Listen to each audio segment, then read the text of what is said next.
The great hall of the Star Palace was filled with light and silence. Queen Eleanor sat on the high seat, her crown shining under the glow of the crystal lamps. Around her stood the council, men and women who carried the weight of the empire. They were speaking of fleets, trade routes, and the rising tension at the borders. It was the kind of day that called for perfect order, for no mistakes, and yet one small mistake was about to change everything. Captain Daniel Carter stood at the center of the hall. He was young compared to most of the officers, but his record was strong. He had fought battles at the edge of the empire and carried scars of honor. When the Queen called upon him to speak, he bowed, his voice steady at first. He spoke of patrols, of enemies gathering in the distance, of the need for stronger defense. His words were clear, but his heart raced. He looked up at the Queen, and for a moment his tongue betrayed him. He meant to call her Your Majesty, as all were meant to. Instead, as his eyes met hers, he said, "You are ... adorable." The hall froze. The word echoed in the silence like a spark in the dark. The council members looked at one another, unsure if they had heard correctly. Some hid their shock, others stared at him as if he had signed his own end. But the Queen, the most powerful woman in the empire, did not respond with anger. Eleanor's hand, which rested upon the arm of her throne, stopped moving. Her eyes widened, not in rage, but in something no one had seen before. A faint blush spread across her face. The Queen, who had led wars, who had spoken with the force of command, now sat still as if struck by a secret truth. For a moment, she forgot the hall, the council, the crown. She simply looked at the man who had dared say what no one had ever said. Daniel realized his mistake too late. His lips had already shaped the word, and he could not take it back. Fear rose inside him like fire. He thought of punishment, of disgrace, of being stripped of his honor. He bowed low, ready for the worst. Yet the silence stretched, and still no anger came from the Queen. Instead, she looked away, her breath slow, her face soft. The hall waited for her judgment, but she gave none. The meeting carried on, though the air was no longer the same. Every council member spoke in hushed tones, and many eyes turned again and again toward Daniel and the Queen. When it ended, Eleanor rose with her usual grace. She gave no sign of anger, no order to remove the captain. She only spoke of duty, of preparing for the days to come, and then she left the hall. But as she passed Daniel, her steps slowed, and for a heartbeat her eyes met his once more. They held a question, a secret, and then she was gone. Daniel walked out with his chest heavy. He could not forget the look on her face when he had said the word. He replayed it again and again in his mind. The way her cheeks had colored, the way her eyes had softened. He asked himself why he had spoken so carelessly. He asked himself why she had not punished him. Somewhere deep inside he felt something he could not name, something dangerous yet alive. Ow. The whispers began before nightfall. Servants and guards carried stories through the halls of the palace. They said the captain had called the Queen a word of endearment, a word that no man had ever dared use. Some laughed, some doubted, and some feared what it might mean. But all agreed on one thing. The Queen had not been angered, she had been moved. In her private chamber, Eleanor sat alone. She had faced armies and storms of fire, but never had one word shaken her so deeply. Adorable. No one had called her that since she was a girl without a crown. She touched her cheek, still warm from the blush. She whispered the word to herself, softly as if testing its sound. Then she thought of the captain, the way he had looked at her with eyes that held no fear of her crown, only truth. That night, the Queen lay awake, and so did Daniel.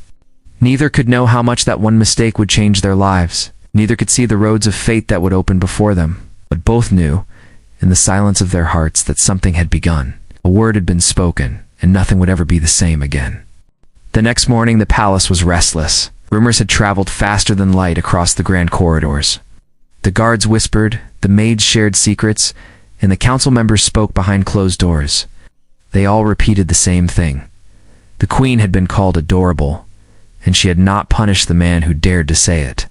Some called it foolish, others called it bold, but no one could explain the Queen's silence.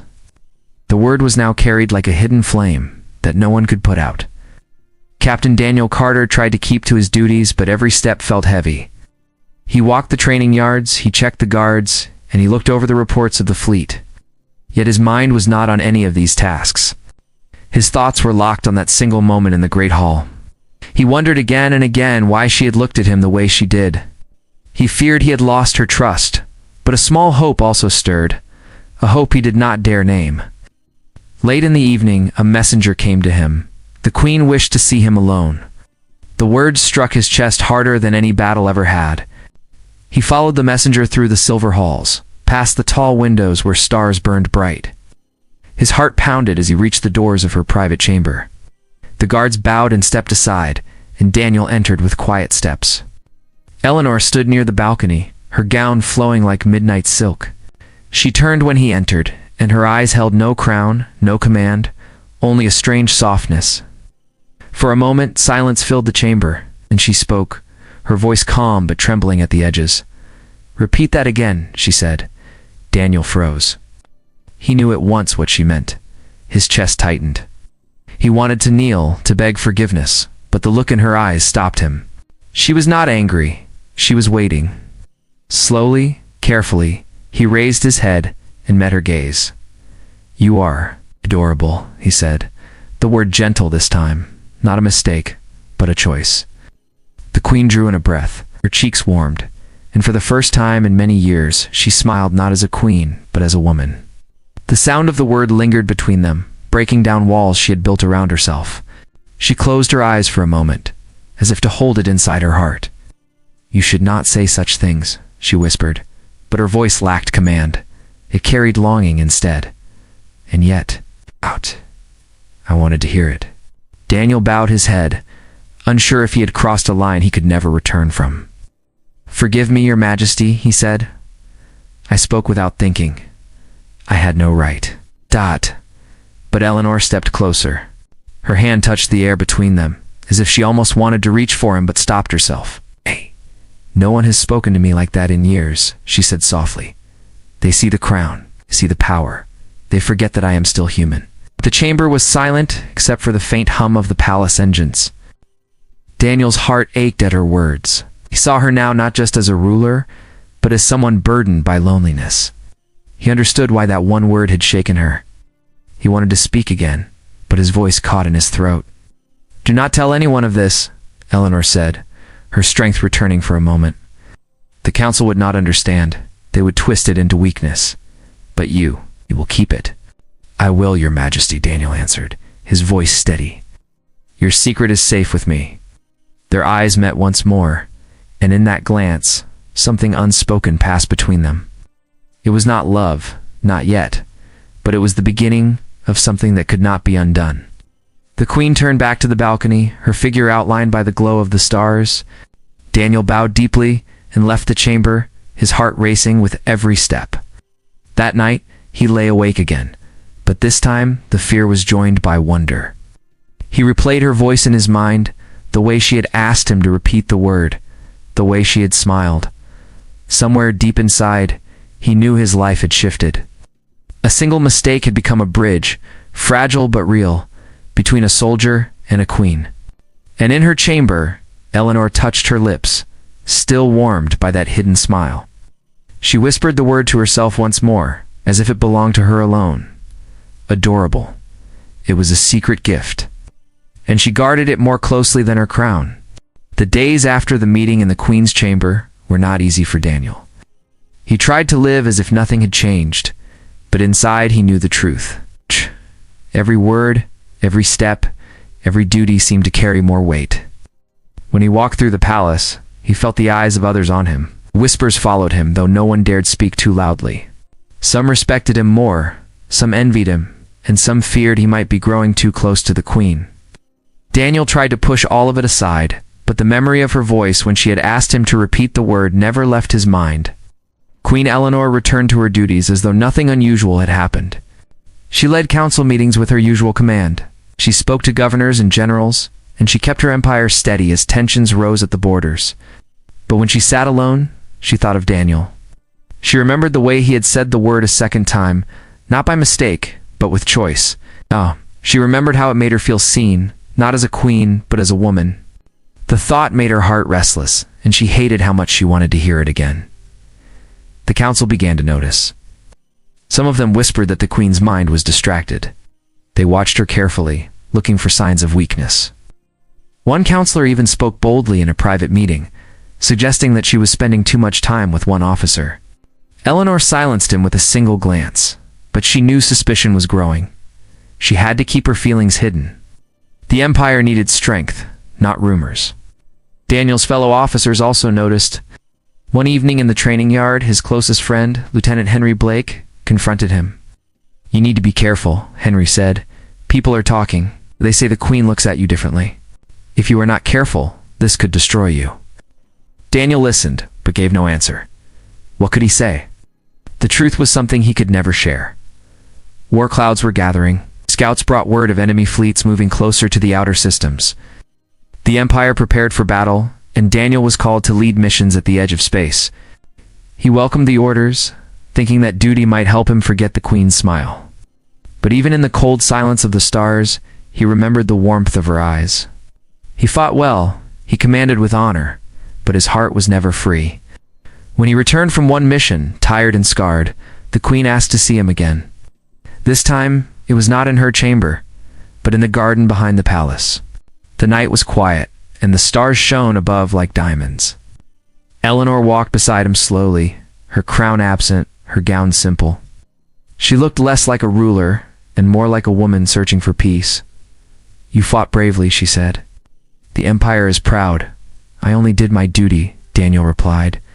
She looked at him, her eyes softer than the night air. "Do you know why I called you here?" she asked. He shook his head. She stopped walking and faced him. For a long moment she said nothing, only studied his face as though searching for something. Then she spoke quietly. "'Cause I wanted to hear it again." Daniel's chest tightened. He knew he should not, but he could not deny her. He spoke the word once more, his voice low but firm. "Adorable." The Queen's lips curved into a faint smile. She turned away, hiding the warmth in her eyes. "You must be careful," she whispered. "If anyone learns of this, it could destroy us both." "I know," Daniel said. "But if it brings you even a moment of peace, then I do not regret it." They walked in silence after that, their steps slow, their hearts heavy. The night held their secret close. For Eleanor, the word had become more than just a slip of the tongue. It was a reminder that she was more than her crown. For Daniel, it was a bond stronger than fear. But both knew the road ahead was dangerous. War was near, and so were the eyes of those who would use their secret against them. That night, as Eleanor stood at her balcony, she whispered the word to herself once again. In his quarters, Daniel did the same. Two voices, far apart yet bound by one word, spoke into the silence of the Empire. Neither of them knew what trials lay ahead, but both understood that their fates were now tied together forever. The war spread faster than anyone had feared. Fleets clashed in the outer systems, and the Empire faced its greatest test in many years. Queen Eleanor stood strong before her people, her words steady and clear, but inside her heart was heavy. The pressure of battle weighed upon her shoulders, and in the quiet moments she thought of Daniel. His voice, his courage, and that single word had become her hidden strength. Daniel was sent to the front lines again, led his men with calm resolve, guiding them through battles that shook the stars.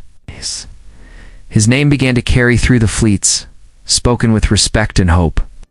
He did not fight for glory, but for duty, and perhaps also for the Queen who lingered in his thoughts. Each time he faced fire and storm, he remembered her eyes the night she had asked him to say it again. It gave him courage when fear tried to overtake him. Back at the palace, Eleanor met with her council day after day. Some advised her to use fear to keep the people in line. Others pushed for ruthless action. But Eleanor resisted. She remembered the look on Daniel's face, the honesty in his voice. It reminded her that strength was not only in power, but in kindness too. She led with both firmness and compassion, though her counselors sometimes doubted her choices. As the battles grew worse, Daniel was called back to the capital to report. The moment he entered the throne room, Eleanor's eyes found his. She kept her face calm, but inside her heart lifted. Later that night, she asked him to meet her in the strategy chamber. Maps of stars and fleets lit the room. But when he entered, Her gaze was not on the maps. It was on him. "You have done well," she said. "The Empire owes you much." "I only serve as I swore, Your Majesty," Daniel replied. Her hand touched the map, tracing the path of enemy fleets. "The war is far from over. The people grow weary. I grow weary." Her voice softened as she looked at him. "And yet I find strength when I remember one small word." Daniel's breath caught. He knew what she meant. The chamber felt smaller, the silence louder. He stepped closer, though still careful to keep the respect due to her crown. "You are adorable," he said again, his voice steady but gentle. The queen closed her eyes for a moment, letting the word wash over her. A smile touched her lips, faint but real. "That word," she whispered, "it gives me more strength than all the armies." He bowed his head. "Then I will say it as many times as you need." Their eyes met, and for a heartbeat, they were no longer queen and captain, but simply two souls who had found each other in a vast and lonely empire. Yet the danger of their closeness lingered in the air. Both knew that if others discovered the bond between them, it could tear apart the fragile balance of power. The weeks that followed were harsh. The war pressed closer to the heart of the empire. Daniel was sent again to fight, and Eleanor carried on the weight of rule. Letters and messages passed between them, hidden under layers of secrecy. In each one, Eleanor asked him to write the word, and each time he did, it gave her the strength to face another day. Then came the night of the greatest battle. Enemy fleets struck deep, and the empire stood at the edge of ruin. Daniel led the defense with fearless resolve. His ship fought until its engines burned, until the sky was filled with fire. News of his courage spread quickly, lifting the spirits of every soldier. And in the palace, Eleanor stood before her people and spoke with power, inspired by the memory of his voice. She told them they would not fall, that they were stronger together, that hope still lived. People believed her because she believed in him. When the battle ended in victory, the empire breathed again. Daniel returned, scarred but alive. The people cheered his name, but his eyes sought only the queen. That night, in a quiet room far from the cheers, Eleanor looked at him with tears in her eyes. "You gave me strength when I needed it most," she said. "Not with armies, not with ships, but with a single word." Daniel looked at her with quiet truth. "And I will keep giving it, for as long as I live." She smiled then, a smile no one else was meant to see. In that moment, though the war was not yet done, they both knew they had already won something greater. Their hearts had found each other, bound forever by one word spoken in honesty and faith. The empire slowly healed after the great battle. Ships were rebuilt, cities repaired, and families reunited. The people spoke proudly of their queen and of the brave captain who had stood at the front when all seemed lost. Songs were written about Daniel's courage. Children played games where they pretended to be him, fighting off endless fleets. But for Daniel himself, the greatest reward was not the cheers of the people. It was the quiet smile of Queen Eleanor, a smile that only he was allowed to see. Eleanor Worked harder than ever. She held audiences with governors, signed new treaties, and spoke to the crowds in the grand square of the capital. Each time she spoke, she felt stronger because of the secret bond she carried in her heart. The crown rested on her head, but she no longer felt alone beneath its weight. She remembered Daniel's voice, the word he had given her in her darkest hours, and it reminded her that she was not only a queen, but also a woman who could be seen and cherished. Daniel remained close, though always careful, still commanded his fleet, trained new officers, and protected the borders. Yet whenever he returned to the palace, Eleanor found a way to see him. Sometimes it was in the garden, sometimes in the chamber of maps, sometimes even in the middle of a long council day. It was always brief, always hidden, but in those moments, she found the peace she longed for. The council did not stop their whispers. A few advisors grew bold and suggested that the queen should distance herself from Daniel. They feared that the people might see him as more than a soldier, that his closeness might shift the balance of power. But Eleanor gave them no sign of weakness. She stood firm in her decisions, never revealing the truth of her heart. She ruled with the same strength she always had, but with new warmth that even her council could not explain. One evening, when the stars shone brightly over the palace, Eleanor invited Daniel to her private study. The room was quiet, lit only by the soft glow of crystal lamps. She removed her crown and placed it on the table, a sign that she wanted no formality. Daniel stood before her, his posture straight but his eyes full of the same honesty that had once slipped out in a single word. "I have carried this crown for many years," Eleanor said softly. "It has given me power, but it has also taken much from me. I have been strong, but I have also been alone, until you." Daniel lowered his head. "I never meant to cross a line, Your Majesty. But I cannot deny what I feel. You are more than my queen. You are the reason I fight without fear." She stepped closer, her gown brushing against the floor. "And you are the reason I found the courage to lead with hope instead of fear. That night, when you spoke the word, you gave me something no one else could. You gave me myself back."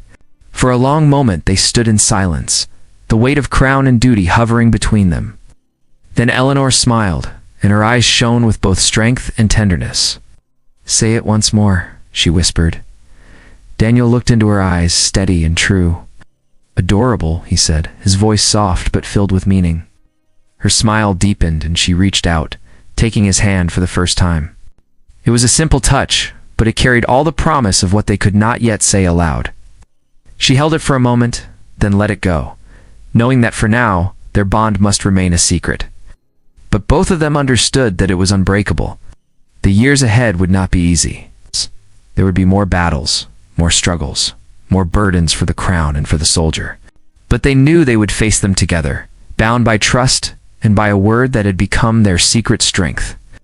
In the great halls of history, Eleanor was remembered as the queen who led her people through the storm and brought peace to the stars. Daniel was remembered as the captain whose courage saved the empire. But in the quiet story that only they shared, they were simply a woman and a man who had found each other through a slip of the tongue. One word had begun it, and one word would remain theirs forever: adorable.